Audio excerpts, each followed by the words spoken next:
Excellencies, honorable guests, ladies and gentlemen, good morning and welcome to Riga. Brute force, no matter how strongly applied, can never subdue the basic human desire for freedom, said by the Dalai Lama.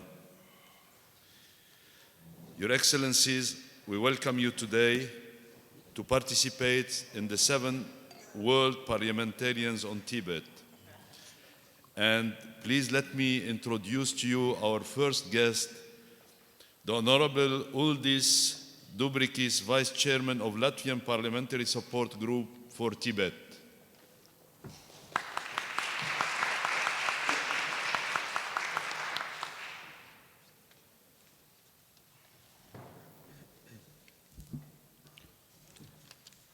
Good morning, Your Excellencies, dear delegates, ladies and gentlemen.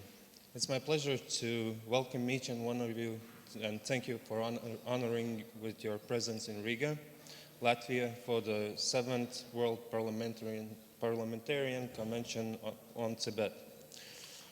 This convention being held here in Riga for the first time wishes to affirm the willingness and determination of Europe and the free world for the respect of human rights and freedom of self-determination of people as prominently embodied in Article 1 of the Charter of the United Nations. And here I cite, all peoples have the right to self-determination. By virtue of that right, they freely determine their political status and freely pursue their economic, social, and cultural development. Latvia is a part of Europe, and all of Europe respect the same values. The European Union's fundamental values are respect for the rule of law, freedom, democracy, equality, human dignity, and more especially human rights. These values unite all the member states of Europe. We, as the Republic of Latvia and all members of the European Union, enjoy with the People's Republic of China friendly and respectful relations in many fields. And our relationship is constantly growing in the best interest of all parties. We welcome the Chinese trade economy and culture on all levels as long as they can be beneficial to China, Latvia, and Europe. The Chinese values, dating back thousands of years, promote the individual as the basis of value judgment.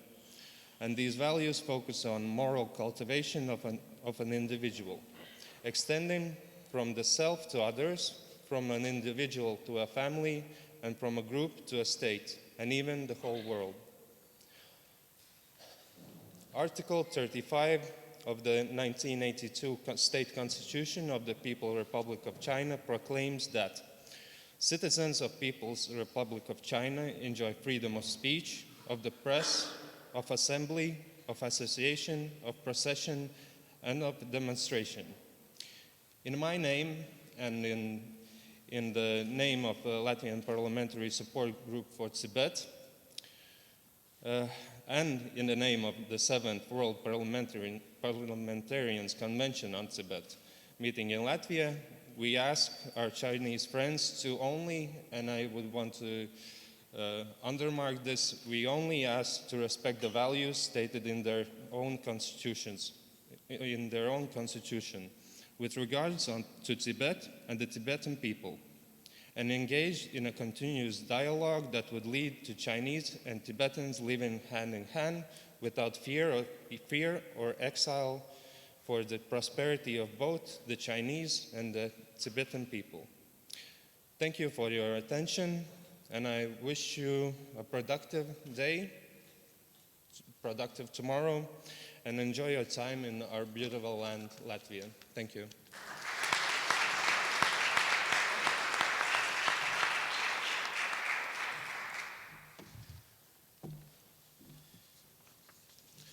I would welcome now the address of the Honorable Pima Yungne, Speaker of the Tibetan Parliament in exile. Please welcome him.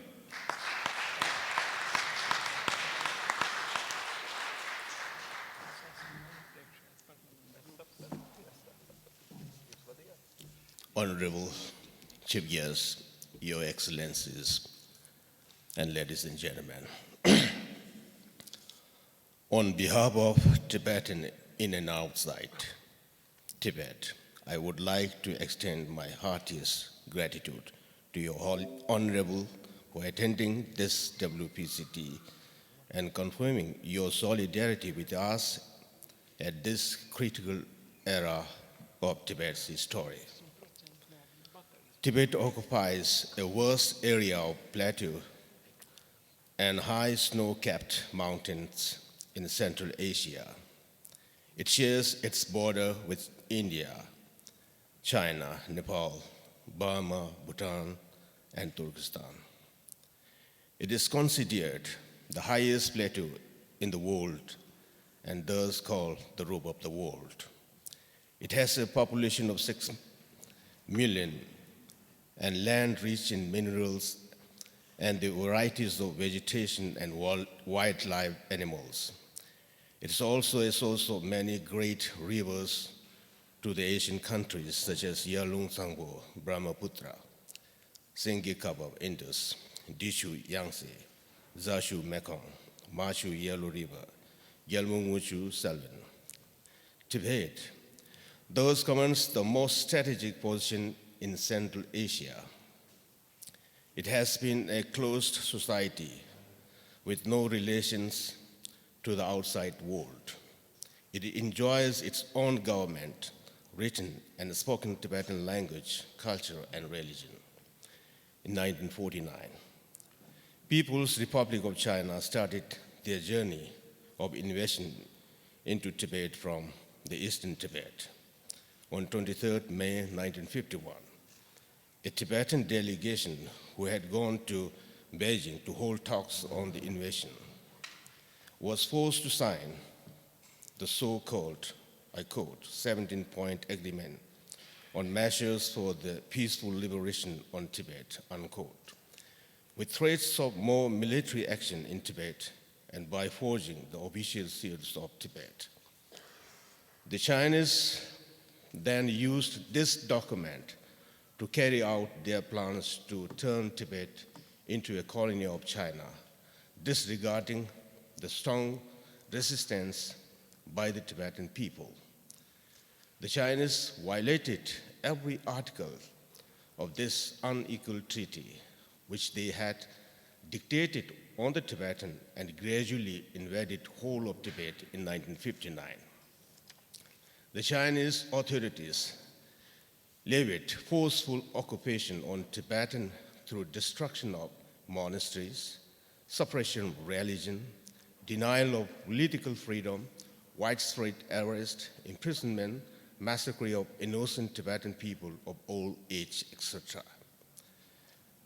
The treacherous and illegitimate domination of PRC in Tibet and against His Holiness the 14th Dalai Lama compelled His Holiness to flee from his own country with around 85,000 Tibetans and took refuge in India. The people and the government of India had and still has been extremely grateful for giving us asylum for decades, and this year it marks the 60th year of our exile in India.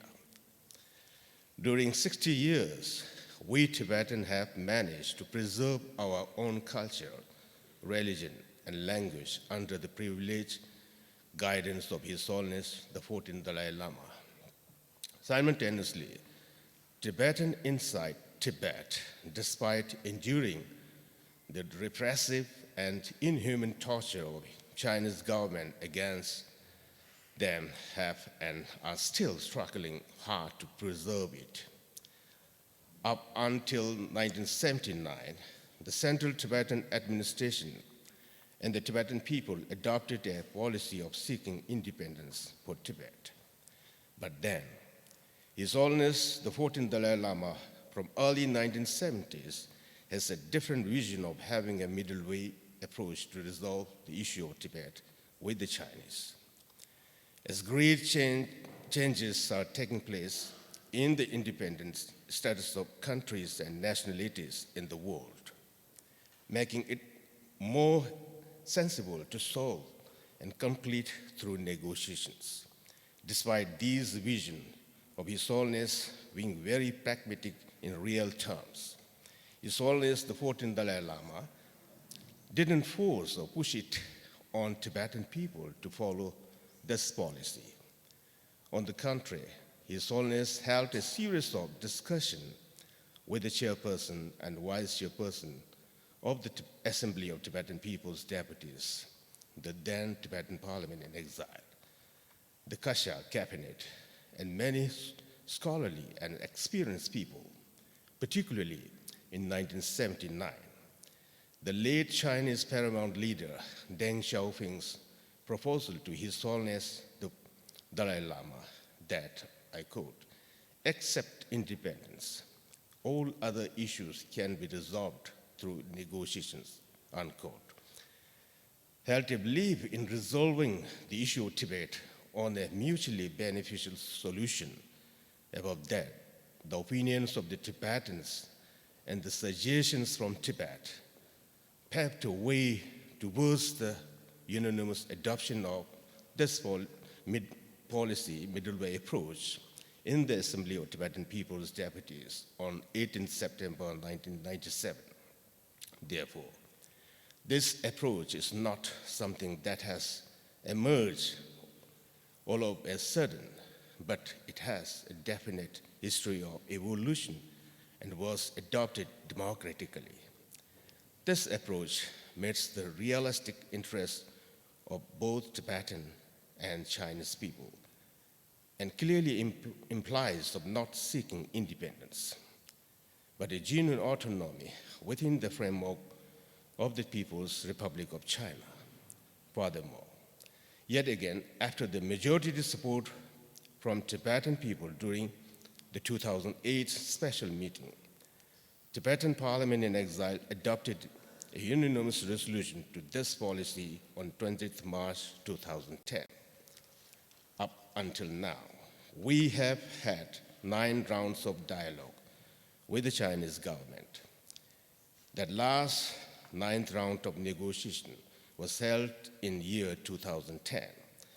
During the 8th round of talk in 2008, the 2 envoys of His Holiness Dalai Lama presented the Chinese counterparts at their request a copy of the Memorandum for Genuine Autonomy for the Tibetan people. The memorandum states for the importance of the middle way approach for both China and Tibet, but this modest proposal was rejected on account of violating the Chinese constitution. Then during the 9th round of discussions, the 2 envoys presented to the Central United Front Work Department a note on the memorandum which explained how the demands of the Tibetan people, as articulated in the memorandum, did not violate the Chinese constitution. After that, despite every effort made from His Holiness the Dalai Lama and CTA, the Chinese government didn't give any positive response for further dialogues. The CTA has made every effort within its power to create a conducive atmosphere for negotiations and taken a series of confidence-building measures. Even after the devolution of His Holiness Dalai Lama's political authorities to the then elected political leader in 2011, a greatest landmark in Tibet's history, the CTA and the Tibetan people remain genuinely committed to take these steps till the issue of Tibet is resolved through a negotiated settlement in the best interests of both the Tibetan and Chinese people. Even Chinese scholars activists, policy experts, journalists, and individuals in and outside China have expressed their full support through letters, poems, and voices for this approach of the Central Tibetan administration, and called on the Chinese government to resume dialogue with His Holiness Dalai Lama. Even Nobel Peace Laureate, late Liu Xiaobo, supported this policy. The liberal thinkers of the Chinese section consider this approach a valuable proposal for solving the long-standing issue of Sino-Tibet, promoting reconciliation between China and Tibet. Various parliamentarians, organizations, intellectuals, individuals showed enormous support to this policy of middle way approach. The coming up of World Parliamentarian Convention on Tibet, WPCT, is one such kind of effort made by different parliamentary support groups for Tibet in order to sustain and strengthen the Tibetan struggle to make aware and to support the truthful cause of Tibet. The first WPCT was held in New Delhi, India in 1994. With the effort and aegis of all-party parliamentary forum for Tibet, initiated by some great leaders of Indian parliamentarians who are ardent believers to the just cause of Tibet, followed by second in Vilnius, Lithuania in 1995, with the support of Lithuanian Parliamentary Tibet Support Group, third in Washington, D.C., USA in 1997, with the U.S. Congressional Parliamentary Support Group for Tibet and International Campaign for Tibet, fourth in Edinburgh, Scotland in 2005, with UK All Parliamentary Groups for Tibet, fifth in Rome, Italy in 2009, with the support of Italian Parliamentary Support Group for Tibet and International Campaign for Tibet, and the sixth in Ottawa, Canada in 2012, with the close association of Canadian Parliamentary Group for Tibet and International Network of Parliamentarians on Tibet, and now the seventh WPCT, with the assistance of Latvian Parliamentary Support Group for Tibet and International Network of Parliamentarians on Tibet.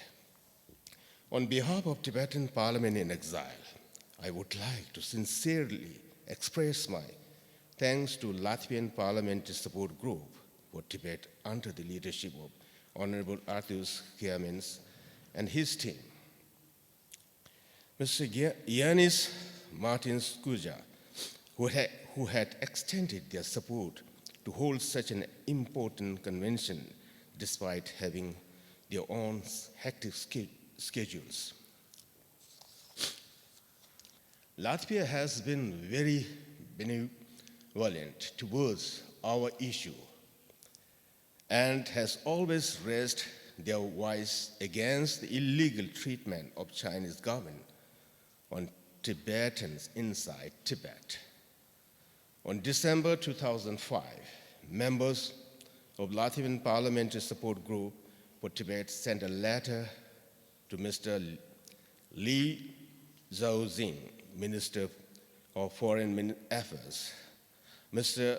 Guang Yuang, China's ambassador to the United Nations, Mr. Wu Wenguo, President of the National People's Congress of the Chinese People's Republic, Mr. Zhang Fuzin, Minister of Justice, and Mr. Zhang Limin, Ambassador of China in Latvia, expressing their concern on the crackdown of one of Tibet's oldest monastic institution, Dabung Monastery, on 16th December 2018. Then on September of 2003 in Riga, a group of Latvian parliamentarians met with His Holiness the Dalai Lama and expressed their strong support for Tibetans in preserving Tibetan culture and identity.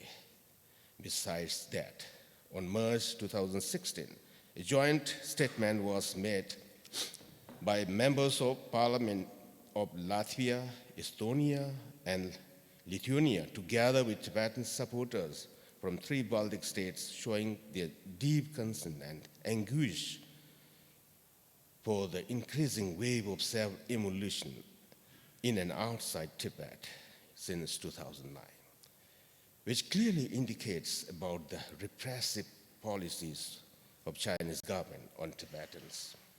Then, on January 2018, Latvian parliamentarians, including members of Latvian Parliamentary Support Group for Tibet, issued a joint statement on the case of Tashi Wangchu, Tibetan language advocate, to ensure him a fair and transparent trial, urging China to implement judgment process that is consistent with international legal standards, with the presence of observers at his trial.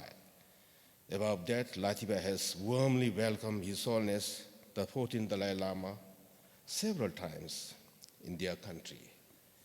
Thus, Latvian and Tibetans share a strong bond of friendship. Today, we are gathered here together and able to hold this important convention, all because of your consistent support and encouragement, which reconfirm and encourage us to organize such a big event. This convention is being held after quite a long time, but then the number of parliamentarians gathered here is encouraging, despite having major elections in their respective countries. Many of the parliamentarians and our old friends sent their messages of regret for not being able to attend this convention due to sudden emergencies and many other things. But they conveyed their best wishes to all of us and extended their support to this important convention.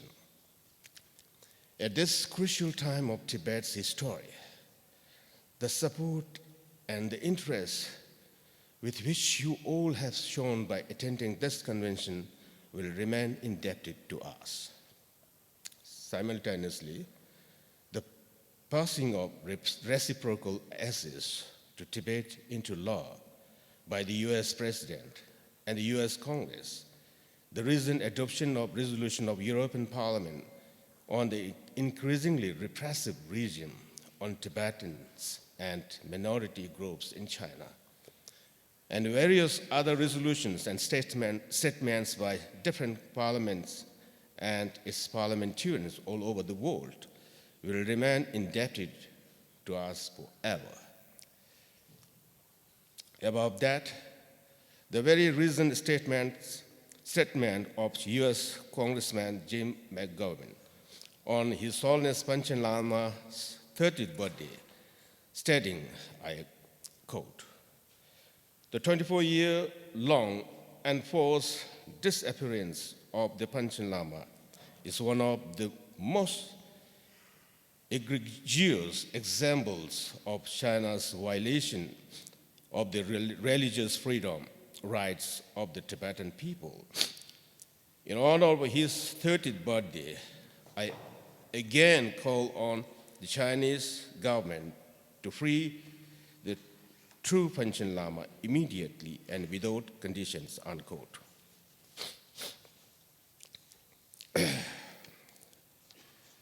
It's highly appreciative, and it is indeed an hour of need. I would like to request all those truth-loving countries to call upon Chinese government to stop their interference in Tibetan reincarnation system through statements and the resolution. Your presence firmly validates our commitment towards solving the long-standing issue of Tibet through middle way approach with Chinese government. The number of self-immolation inside Tibet is accelerating and has reached 153. Time is really running out, and we urge each one of you to call upon Chinese government to resume the dialogue process with the representative of His Holiness Dalai Lama or Central Tibetan Administration, which got stagnant since from 2010, and accept this middle way approach as the most viable means of solving the long-standing issue of Tibet. From this platform, we want to reaffirm and reconfirm the Chinese government that His Holiness the Dalai Lama, Central Tibetan Administration, and Tibetan people are still committed towards middle way approach without seeking independence for Tibet. We ensure again that this policy will benefit the interests of both the Chinese people and Tibetan people. This approach is not a sole wish of His Holiness, the Dalai Lama, but an aspiration of majority of Tibetan people. Thank you all for your active participation and hope your continued support will be there with us. Thank you so much.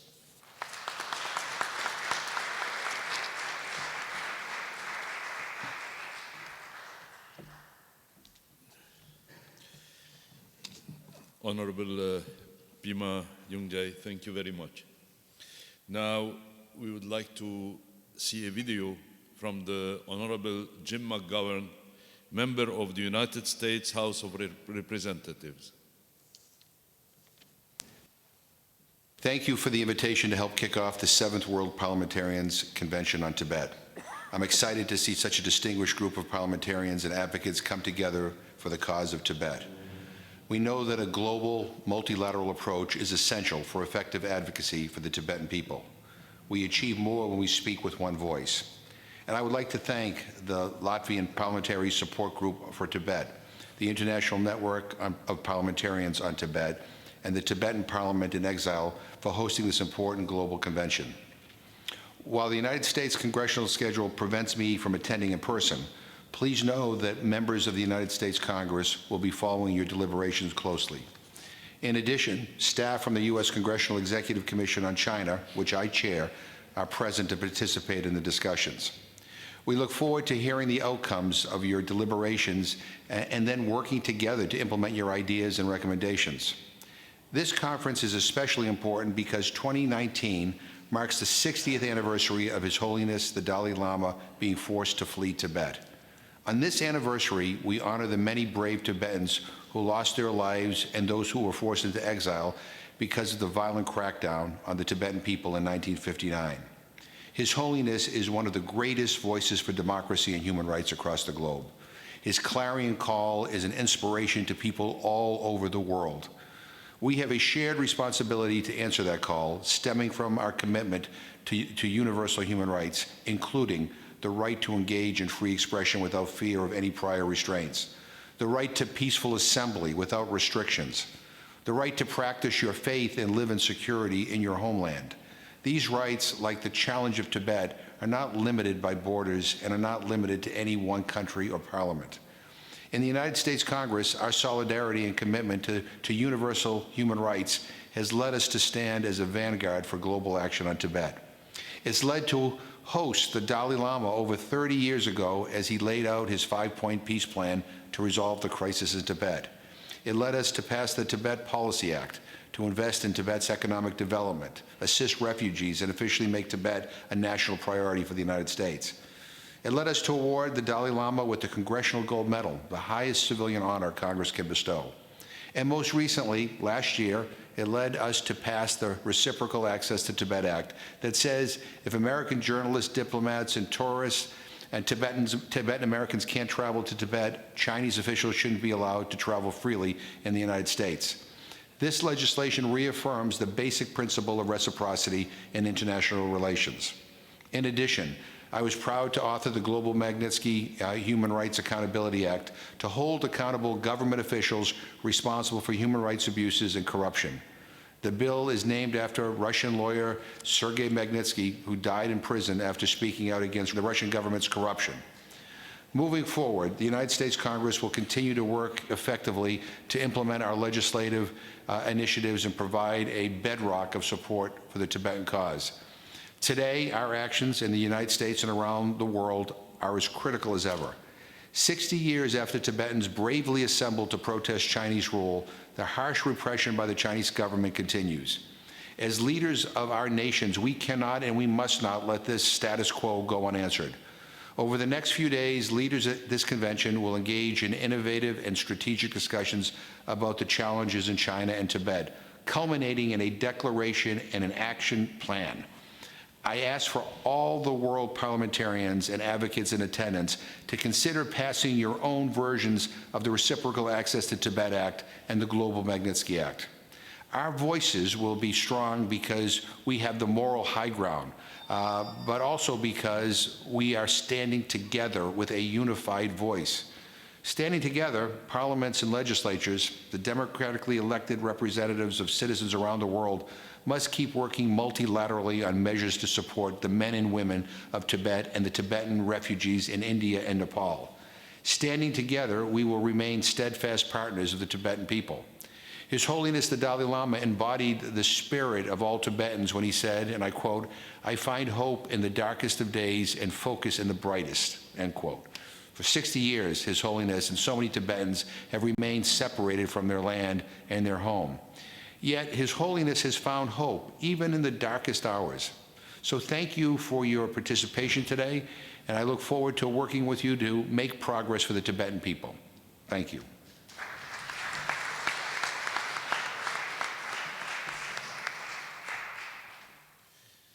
Thank you to the Honorable Jim McGovern for this powerful statement in favor of Tibet.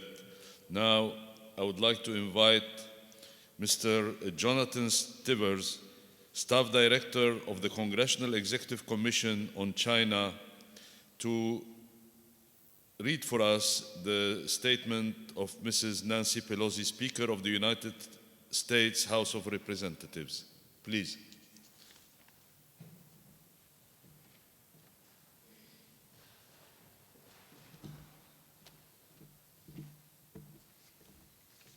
Good morning.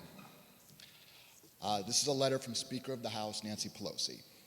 Dear friends, it is an honor to extend greetings to all gathered for the 7th World Parliamentarians Convention on Tibet. Many thanks to the Latvian Parliamentary Support Group for Tibet, the International Network of Parliamentarians on Tibet, and the Tibetan government in exile for convening this important gathering. 60 years after the people of Tibet rose up against the Chinese government's systematic repression to defend their lives and liberty, and 60 years after His Holiness the Dalai Lama was forced into exile, the global community's commitment to securing the promise of human rights and religious freedom for the people of Tibet remains stronger than ever. Standing together, all peace-loving people and parliamentarians can and must advance progress to support the men and women of Tibet. Over the next several days, your strategic discussions will be critical in our shared mission to achieve that better future. The Congress salutes the dedicated, determined leadership of all here gathered and urges parliamentarians to consider passing your own versions of the Reciprocal Access to Tibet Act and the Global Magnitsky Act, which have passed the U.S. Congress and been signed by the President. We must hold Chinese government officials accountable for their repressive campaign in Tibet and realize a world in which Tibetans can learn, worship, and live free from persecution and human rights abuses. Guided by the Tibetan people's clarion call for justice and dignity, and His Holiness the Dalai Lama's transcendent message of hope, we can together achieve a future of freedom, dignity, and prosperity for the Tibetan people. Thank you all for your leadership and best wishes for a successful conference. Best regards, Nancy Pelosi, Speaker of the U.S. House of Representatives.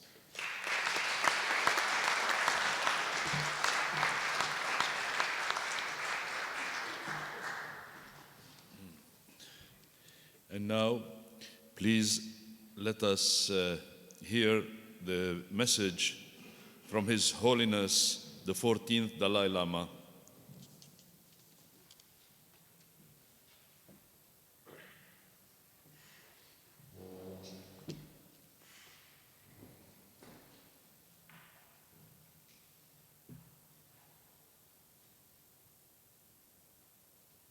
respected dear our friend, and of course, our supporters. I always describing Tibetan supporters are not mere pro-Tibetan, but pro-justice.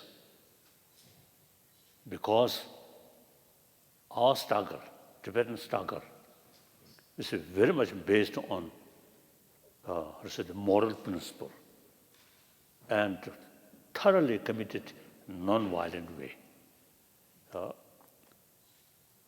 So more and more people, including many Chinese, now showing deeper understanding about the Tibetan problem. So such occasion, this gathering, very, very helpful, very useful. Then, for me, since 2001, I retired. And we, about political matter, the elected political leadership, you see, carry full responsibility. My main, also the commitment regarding Tibet is, firstly, Tibetan, also the environment. Tibet, firstly, usually the people call roof of the world. It is true. And all major rivers which cover whole Asia, from China up to Pakistan, all these major rivers come from Tibet. So one of my Chinese friend, expert about ecology, he described Tibetan plateau is third pole because effect global warming from Tibetan plateau is as much as South Pole and North Pole. So he described Tibetan plateau as a third pole. So they're taking special care about environment in Tibet, I feel very important. Some of my Indian friends, ecologists, they say Tibet, high altitude, dry climate. So once the ecology damage, recover take longer period, quite delicate. Therefore, we really need special care about the environment inside Tibet. This is number one. Number two, Tibetan culture. Now I realize Tibetan language is the best language to describe about ancient Indian knowledge, psychology, philosophy, particularly quantum physics. The Tibetan, we have full of knowledge because we study. These things come, our knowledge. 8th century, Tibetan emperor invited the Nalanda at that time, 8th century, topmost scholar, Shantarakshita, he invited. So he introduced Buddhism according to Nalanda tradition. And also he advised, since 7th century, Tibet already developed our own script, copy from Devanagari. So he suggested, you Tibetan, instead of study Sanskrit or Pali, you should translate these, or say the text, important text. So eventually, more than 300 volumes translation, mainly from Sanskrit, and then Pali also. Therefore, Tibetan language, you see, when translation started, new word, you see, develop. So as a result, now today, Tibetan language is the closest language with Sanskrit. So therefore, I notice when we discuss about psychology, about philosophy, and you see these logical sort of things, I found Tibetan language is the best language. So therefore, it is really worthwhile preserve in order to study Nalanda tradition. These Nalanda tradition, not just a religious matter, I consider academic subject, like logic, academic, and psychology, academic. So therefore, the preservation of Tibetan language is, I think, the whole Buddhist world, particularly like China, Japan, Korea, Vietnam, it's the same Buddhist tradition from Nalanda.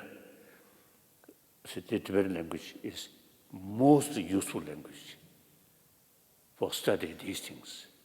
And then, now today, 21st century, I think previously, non-Buddhist country, like Europe, America, mainly in these two continents. So Tibetan language, now I realize, you see, in these sophisticated ancient Indian knowledge, now today, Tibetan language is the best language to explain these things.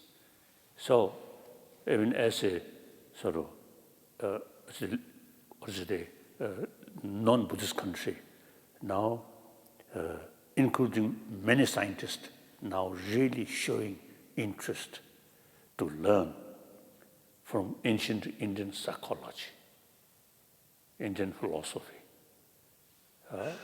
purely academic level. So therefore, the Tibetan language I consider something very important for preserve. Now in future, in the terms of global level, I think this subject is related with humanity. So global level, Tibetan language, I think something useful, something important. So then, these are my main concern and my commitment since I retired from political responsibility. So my friend, you please think these things, environment and preservation of Tibetan knowledge, Tibetan language. So you also is a source of our sort of hope, our determination. When we, 59, when we came to India, sometimes we feel we just, there is Tibetan saying, sky so suppress earth. So almost you say, oh, helpless, hopeless. But since we have moral principle and a certain sort of, just issue, so decade by decade, more and more people showing interest. Now today, number of Chinese Buddhists and more realistic Chinese also now showing genuine interest. In their last 70 years, their policy is not realistic. After 70 years, Tibetan problems still remain there. So they're also now thinking that in order to solve Tibetan problem, more realistic approach. So from our side, we are not seeking independence. We, since 74, we committed, we remain within the People's Republic of China. So there is no problem. The China, you see, the Mongolia and Uyghur people and some other few sort of, I think, different people give the autonomous sort of right. So Chinese constitution mentions certain right. Now these things it should implement. So therefore, my friend, please think these things, then support continuously. Thank you very much.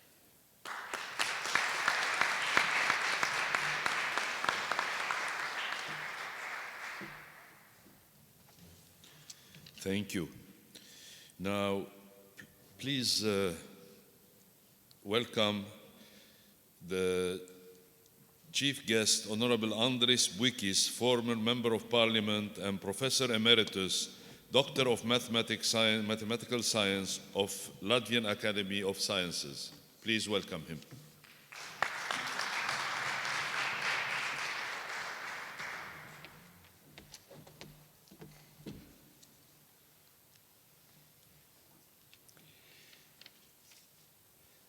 Dear honorable colleagues, participants of 7th World Parliamentary Convent on Tibet, I apologize for my English not being very fluent, as a second language I fluent speak German, but I have to speak that you can understand me, so I will use English.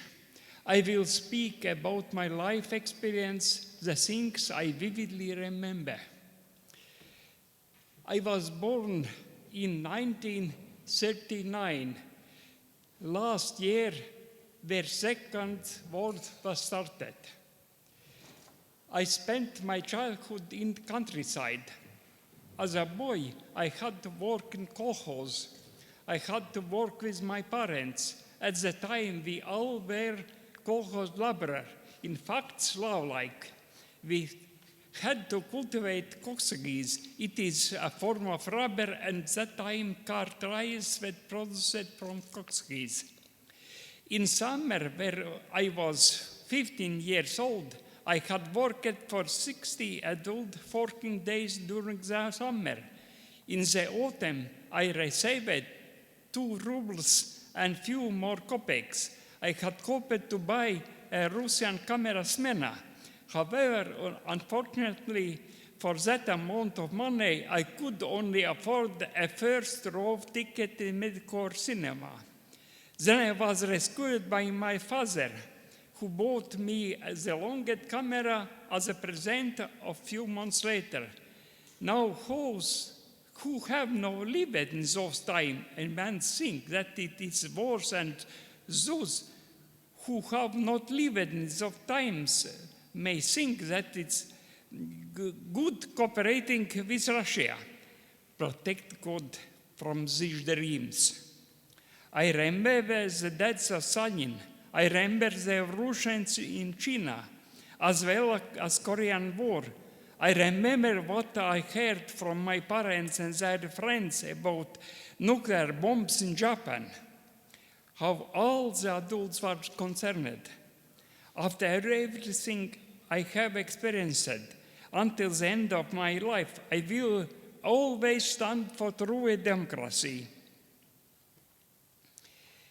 That is the reason why working for 8 years in Latvian Parliament, I would always trying to work and be friendly with those nations whose fate didn't let them be independent. Such country is Tibet, whose fighter for freedom, Holiness Dalai Lama, I have met almost 10 times. The first time was in year 2001 in the Latvian Academy of Sciences. After his speech from the audience, I asked about 5 truths in Tibetan fight and 4 forces in physics. Does make sense? We do not everything in physics yet. After the meeting, he asked me and said, "We will meet next again." And it was so. We indeed met several times while I was member of Latvian Parliament. All the respect His Highness Dalai Lama, who has truly respect for all the humankind. A few years ago, I, together with the Latvian Olympic athlete Martin Šubenis, had written a complaint to Guinea's General Prosecutor's Office about the murders of Falun Gong in China. Now I am frequently and regularly invited to Chinese conferences in mathematics. However, I never go there. Several years ago, I was in international conference of mathematical modeling, and there was held a meeting of the influence of mountains on the global chin-shades Tibetan plateau. After the conference, as a modeling specialist, I understand that this is a problem of our civilization, not just a question of Tibet, India. In fact, China's narrow approach is simply terrible, including the construction of power plants in mountains. I also defend the second small country, Taiwan, which I visited recently. I took part in the year 2015 World Freedom Day celebration. Taiwan is next to China, just as Latvia is next to Russia, and they both have the tendency to enslave. Taiwan is small but proud over their nation. I will always love, respect, and true friendship toward such countries. I now live much closer to life, but when I heard about the 7th World Parliament Convention on Tibet, I have pleasure to participate and say my congratulations. Moreover, I want to express my sincere gratitude to all those who have come to this event. You can always count on me if you need my support as a professor or just a simple human being. I've been my head in front of you. Only people like us do something in future for benefit of humanity. Thank you.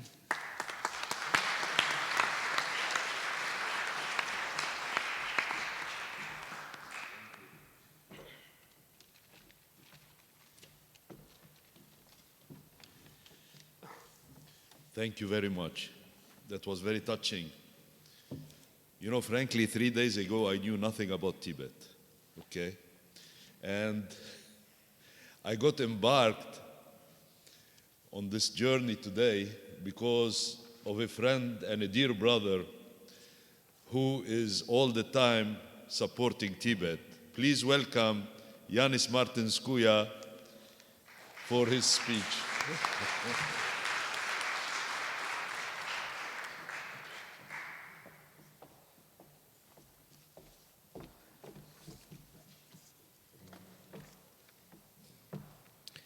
Speaker Pema Jungne, Venerable Acharya Yeshi Punstok, Sikyong Dr.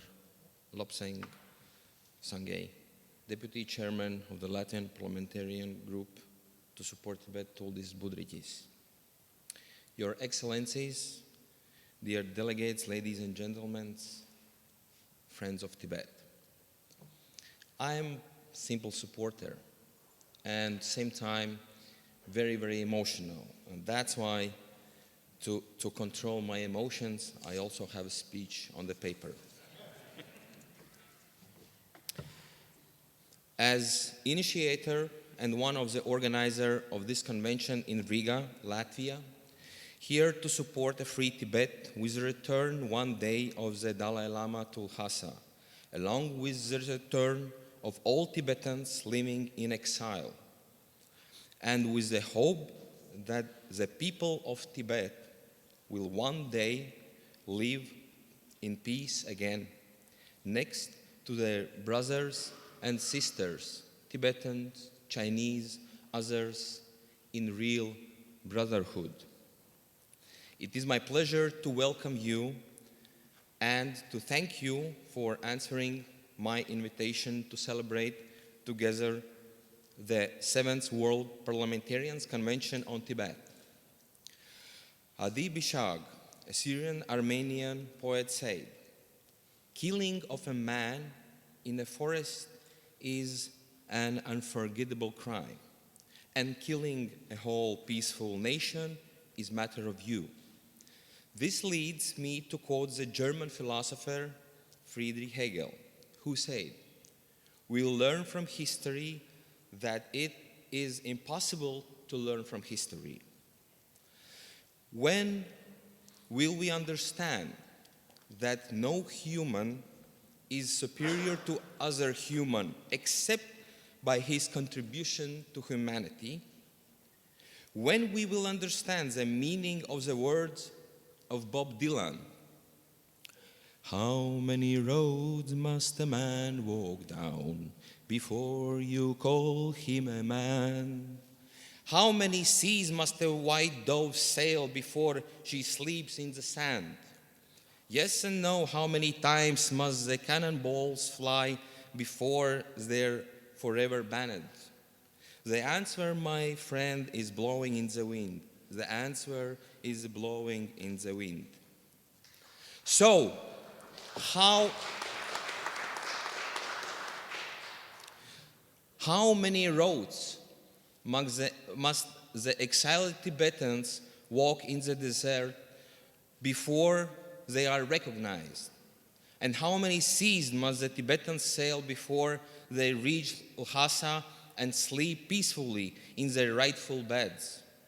Yes, and how many Tibetans must immolate themselves before they allow it to be free? Yes and no. How many times can we turn our head and that we just don't see? And how many meetings we must, the world, have still hold before we understand that we should wake up to these crimes against humanity of Tibet and Tibetans? I hope, my dear friends, that my words will not blow in the wind, and that in our closing statement, we as supporters of Tibet, who have gathered under this roof because we were breasted the milk of the freedom and democracy, give a clear message and signal to China that its attitude towards Tibet must change, and that it must respect the wishes of the Tibetan people to have their autonomy, to manage their economy, to pray like they wish, and to live in peace with their children in their homeland, Tibet. Thank you for attention. My hope is that you will leave this convention feeling as Tibetans and understand the feeling of exile and put the issue related to their freedom ahead of material interest with China, which up to this date empower China to remain occupiers of Tibet. Thank you.